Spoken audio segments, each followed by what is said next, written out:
What if the story of your life that you believe is true isn't? What if the history that plays in your mind is not a recording, but a reconstruction, an emotionally filtered dream stitched together from fragments of memory, bias, and belief? You've likely spent your whole life believing your memories define you, the good, the bad, and the painful. But what if your memories are not the truth, only your version of it? Science has long known that human memory isn't factual, it's fluid. Each time you recall an event, your brain rewrites the memory ever so slightly, layering in emotion, bias, and subconscious distortion. What you think you remember is not what actually happened. The mind doesn't record, it recreates. It doesn't preserve, it performs. Your hippocampus and amygdala work together like an artist and a storyteller, coloring your past with emotion to make it meaningful. The stronger the emotion, the deeper the distortion. Every memory you recall is a blend of what happened, what you felt, and what you subconsciously needed to believe. And every time you recall it again, you alter it even further, until the story you tell yourself about your life no longer resembles truth but myth. Think about this. 5 people can witness the same moment and give 5 completely different accounts. Which one is true?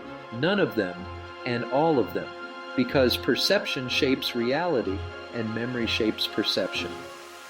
The uncomfortable truth is that your identity, who you think you are, is built upon memories that may not be accurate.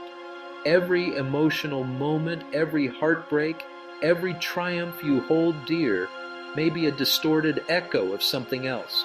So the question becomes, who are you really? Are you the sum of your experiences or the sum of your interpretations? If you are brave enough to question that, you are already awakening. Memory is one of the greatest tools of the ego. The ego loves stories, and it uses your memories to prove its version of reality. It takes the past, filters it through fear, pride, and shame, and presents it back to you as truth.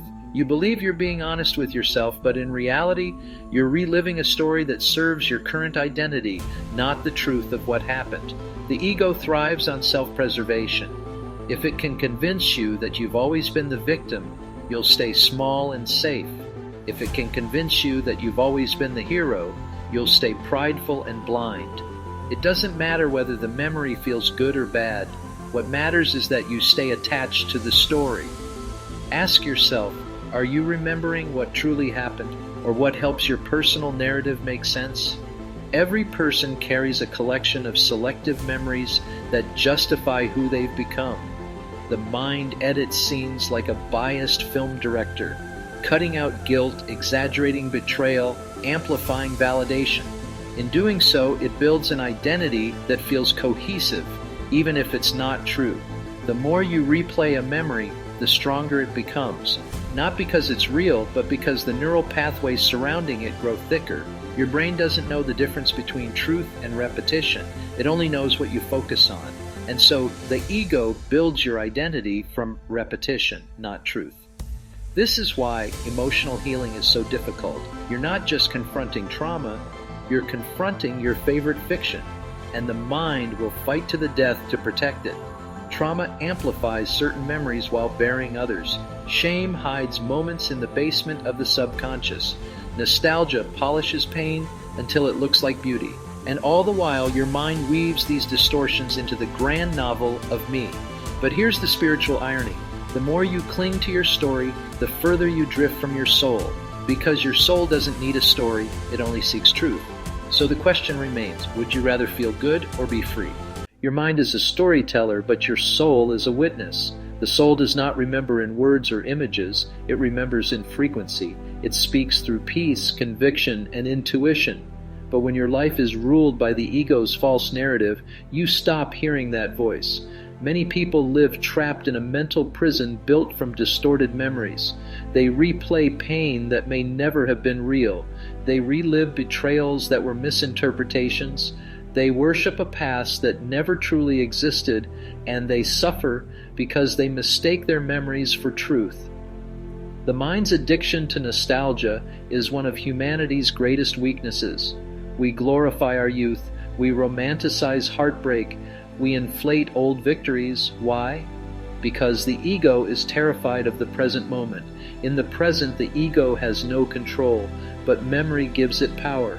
This is why so many people cannot move forward. They keep looking back, revisiting old stories as if they are sacred texts. They feed their pain by reading it over and over again. They define themselves by their tragedies and victories rather than who they are now. But how can you grow if you keep watering the past? To heal, you must stop mistaking remembrance for reality. You must begin to question the narrator inside your head, the one who always has a dramatic story to tell. You must become the observer, not the character. Your memories are not you. They are only fragments of data filtered through emotion. When you can see that clearly, you reclaim your power. The key is not to erase the past, but to reinterpret it through awareness. Ask yourself, what lesson does this memory offer me now? What version of myself was I back then, and what version do I choose to be today?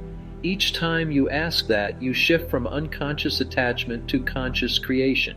The past has value only when it teaches. When it chains you, it becomes sin, the missing of your higher mark. When it inspires wisdom, it becomes grace.